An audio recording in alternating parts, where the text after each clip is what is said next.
Olá a todos, seja bem-vindo ao nosso vídeo sobre os conceitos básicos de legislação ambiental na construção civil. Nós vamos entender hoje por que é tão importante conhecer e respeitar essas leis. Primeiramente, vamos entender o que é a legislação ambiental. Basicamente, ela é um conjunto de regras e diretrizes criadas para proteger e conservar o meio ambiente. É uma ferramenta crucial para garantir um desenvolvimento sustentável e preservar nosso planeta para as gerações futuras. Agora, você deve estar se perguntando: o que exatamente compõe a legislação ambiental? Bem, ela pode assumir várias formas. Começamos com as leis federais, que são aprovadas pelo Congresso Nacional e sancionadas pelo Presidente da República. Para começar nossa exploração sobre os tipos de legislação ambiental, é essencial compreender a hierarquia das leis no Brasil. No topo da pirâmide temos a Constituição Federal, também conhecida como Lei Maior. Ela estabelece as regras e princípios fundamentais que governam nossa sociedade, incluindo os direitos e deveres dos cidadãos e do Estado, além de diretrizes para a proteção ambiental.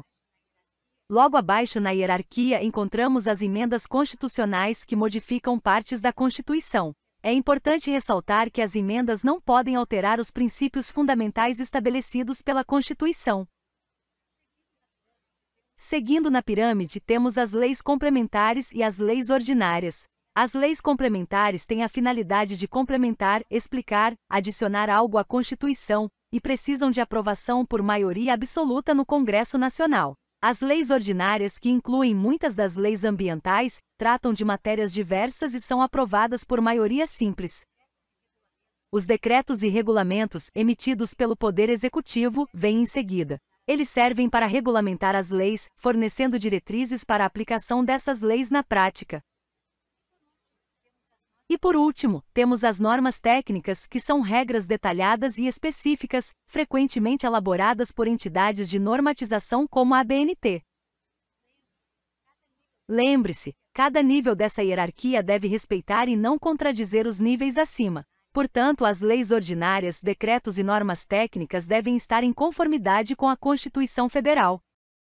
Em nosso sistema democrático, a legislação atua como uma bússola, orientando a sociedade em sua jornada cotidiana. Contudo, por vezes, a linguagem técnica e a complexidade dessas leis podem parecer um labirinto. A palavra juridiquês é popularmente usada para se referir ao jargão legal, uma linguagem muitas vezes enigmática para a maioria dos cidadãos. Se já se sentiu perdido ao tentar entender um documento legal, não está sozinho. Essa linguagem técnica e formal é essencial para garantir precisão e evitar ambiguidades. Mas, para o leigo, pode parecer um código indecifrável. Nosso objetivo hoje é justamente quebrar esse código e torná-lo acessível para todos. Assim como em qualquer profissão, o direito tem sua própria linguagem. Veto é a recusa de um projeto de lei. Promulgação é como uma batida de martelo que confirma a existência de uma norma, sanção é a aprovação dessa norma, e decretos são instruções claras sobre como uma lei será posta em prática. Ao entender esses termos, já conseguimos traduzir grande parte do juridiquês. Imagine uma árvore robusta. A lei é como essa árvore, estruturada em camadas para clareza e detalhamento. No tronco principal, temos os artigos, que são as declarações primárias da lei. Ramificando-se a partir desses artigos, encontramos os parágrafos, que aprofundam ou esclarecem o conteúdo do artigo. De cada parágrafo, surgem finos galhos chamados inciso, que detalham pontos específicos. E por fim, as alíneas atuam como as pequenas folhas, especificando ainda mais os detalhes. Esta estrutura hierárquica permite que as leis sejam organizadas, compreensíveis e meticulosas em sua abordagem. Cada vez que uma lei é criada ou modificada, ela não entra em vigor imediatamente. Primeiro, ela é publicada em um diário oficial, para que todos tenham acesso e conhecimento. Aqui entra um conceito fundamental: o vacatio legis ou este é o período entre a publicação da lei e o momento em que ela realmente começa a valer. Pense no vacatio legis como um tempo para a sociedade se preparar, entender e se adaptar à nova norma. É uma garantia de que mudanças não nos pegarão de surpresa, permitindo uma transição mais suave e informada para as novas regras. As normas técnicas brasileiras, guiadas pela ABNT, são manuais detalhados que estabelecem padrões em diversas áreas. Quando a ABNT é citada dentro de uma lei, sua norma técnica se eleva e adquire a força de uma lei em si, tornando-se mandatória. Esta conexão estreita entre normas técnicas e legislação garante que os padrões estabelecidos são tanto recomendados quanto obrigatórios, assegurando sua aplicação e observância em diferentes campos de atuação. Esta interligação torna essencial o entendimento e observância das diretrizes estabelecidas pela ABNT, para garantir conformidade e eficácia na prática. No cruzamento entre leis e normas técnicas, encontramos um guardião poderoso, o Código de Defesa do Consumidor. O CDC assegura que os produtos e serviços não apenas cumpram promessas de marketing, mas também atendam aos padrões técnicos estabelecidos. Ele ressalta que qualquer desvio dessas normas não é apenas uma falha técnica, mas também uma violação dos direitos dos consumidores. Sendo assim, os profissionais da construção civil devem seguir não apenas as leis, mas também as normas técnicas. Olá! Antes de entrar na legislação, gosto de citar o artigo 225 da Constituição Federal. Todos têm direito ao meio ambiente ecologicamente equilibrado, bem de uso comum do povo e essencial à sadia qualidade de vida, impondo-se ao poder público e à coletividade o dever de defendê-lo e preservá-lo para as presentes e futuras gerações.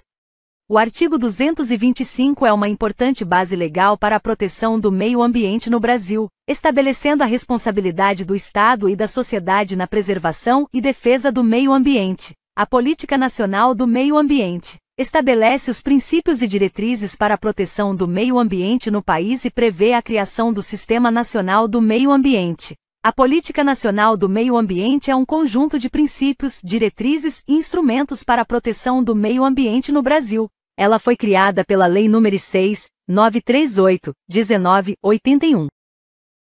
A Política Nacional de Meio Ambiente prevê diversos instrumentos para a proteção ambiental, dentre os quais destacam-se: padrões ambientais, são limites definidos pelo Conselho Nacional do Meio Ambiente, CONAMA, para o uso e manejo de recursos naturais.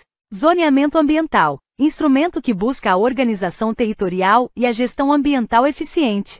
Avaliação de impactos ambientais, AIA, estudo prévio à instalação de um empreendimento que gere um impacto ambiental significativo. Estudo de impacto ambiental, EIA, e relatório de impacto ambiental, RIMA, avaliação ampla e completa dos impactos ambientais gerados por um empreendimento. Licenciamento ambiental, procedimento administrativo que estabelece as condições e restrições para a instalação e operação de atividades utilizadoras de recursos ambientais. Auditoria ambiental, verificação das organizações para avaliar se a conduta ambiental atende a um conjunto de critérios específicos. Criação de reservas e estações ecológicas, áreas de proteção ambiental determinadas pelo poder público.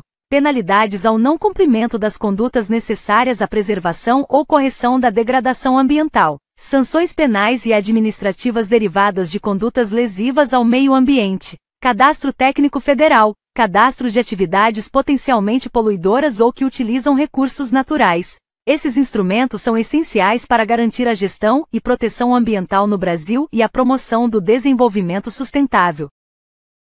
O Conselho Nacional do Meio Ambiente, CONAMA, é um órgão consultivo e deliberativo criado pela Lei nº 6.938 de 1981, que instituiu a Política Nacional do Meio Ambiente no Brasil.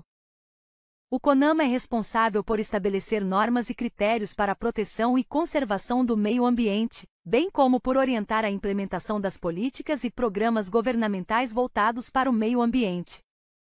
O CONAMA é composto por representantes de diversos órgãos governamentais, organizações não governamentais, setor empresarial e sociedade civil. O órgão é presidido pelo Ministro do Meio Ambiente e conta com uma secretaria executiva responsável por conduzir os trabalhos do Conselho. A Resolução CONAMA 01, de 1986. Imagine um Brasil onde não existisse um protocolo específico para avaliar os possíveis danos de grandes projetos ao meio ambiente. Antes de 1986, esse era o cenário. Porém, com a promulgação dessa resolução, tudo mudou. Primeiramente, essa resolução nos trouxe uma definição clara do que é um impacto ambiental.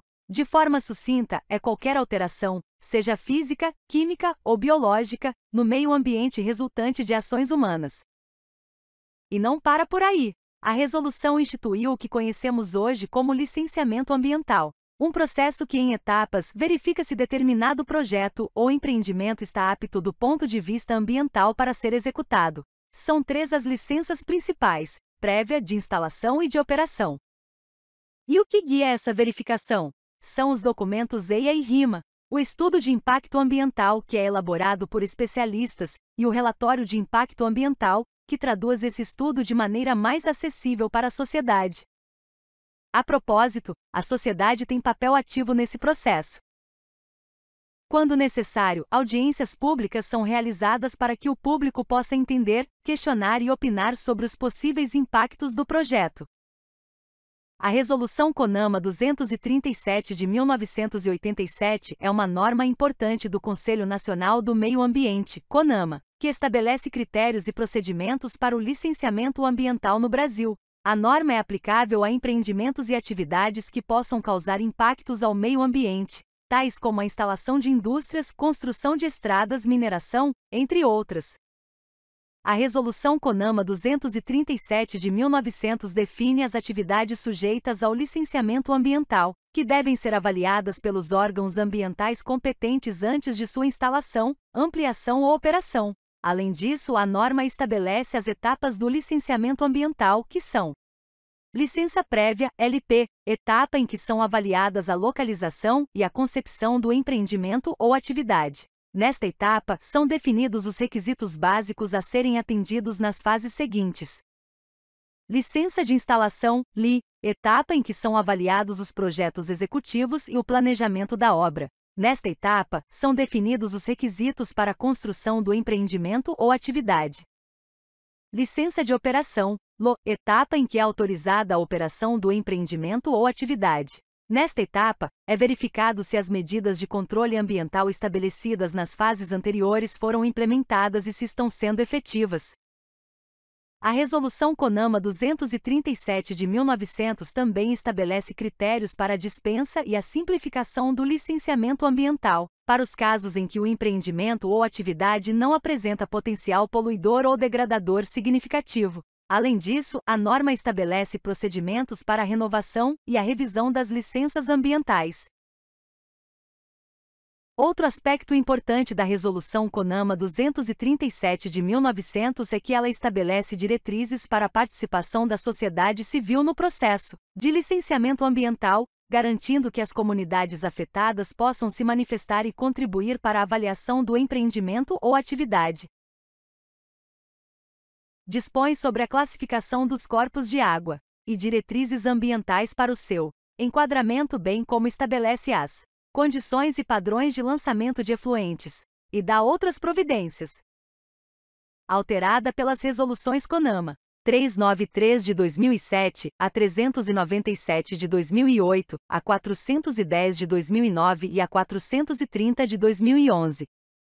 A Resolução CONAMA número 357 de 2005 é uma norma importante do Conselho Nacional do Meio Ambiente, CONAMA, que estabelece os padrões de qualidade ambiental para as águas superficiais no Brasil. A norma define os critérios para o enquadramento dos corpos de água em classes de qualidade, levando em consideração os usos previstos para cada corpo de água. Resolução CONAMA número 357 de 2005 estabelece as classes de qualidade das águas superficiais, que são: classe especial, águas destinadas ao abastecimento para consumo humano, sem necessidade de tratamento. Classe 1, águas destinadas ao abastecimento para consumo humano, com prévia ou simples desinfecção. Classe 2, águas destinadas à recreação de contato primário, como banho e mergulho, e à proteção das comunidades aquáticas. Classe 3, águas destinadas à navegação, à pesca e à irrigação de hortaliças e plantas frutíferas. Classe 4, águas destinadas à irrigação de culturas arbóreas, à dissedentação de animais e a usos menos exigentes. Além disso, a Resolução CONAMA 357 de 2005 estabelece os critérios para o enquadramento dos corpos de água em cada classe de qualidade, levando em consideração as características físicas, químicas e biológicas das águas, bem como as condições de uso previstas. A norma também define os padrões de qualidade para cada classe de água, estabelecendo os limites máximos de poluentes que podem estar presentes na água, tais como substâncias tóxicas, coliformes fecais, turbidez, entre outros.